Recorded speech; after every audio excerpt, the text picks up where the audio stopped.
Në qytetin e Kukësit, një grup qytetarësh që sot kanë mbushur të 50-tat e 60-tat vijojnë të mbajnë gjallë pasionin për voleybollin.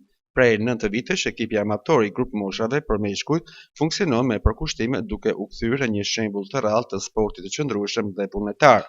Por sot ata kërkojnë më shumë, ndërtimin e një pallati sporti për laureat me dorë dhe krijimin e ekipeve profesioniste që do ta përfaqësojnë gjithësisht Kukësin në arenën kombëtare.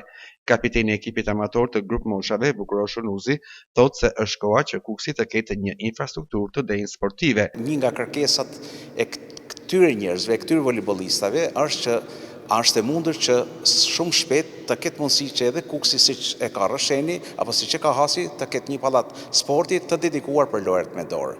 Do ishte një nga gjërat më të bukura që mund t'i dhurojë këtij komuniteti. Në të njëjtën linjë është edhe ish voleybollisti Fatos Baraktari, i cili thekson se tradita dhe potenciale ekzistojnë, por mungon struktura profesionale. Duke pas lojtarë, duke i parë, unë mendoj që ka ardhur koha që Kuksi të ngrejë një ekip me të vërtet profesionist dhe të përfaqësojë denjësisht Kuksin në voleybollin profesionist.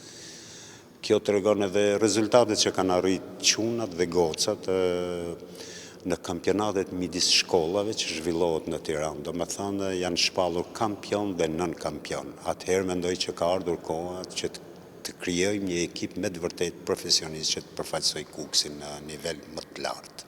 Sot kërkesa e sportistëve amator nuk është vetëm për një godinë, por për një vizion afatgjatë, rikthimin e voleybollit kuksian në nivele konkurruese dhe krijimin e një hapësire ku brezat e rinj të mund të rriten me sportin si alternativë zhvillimi dhe përfaqësimi dinjitos të qytetit.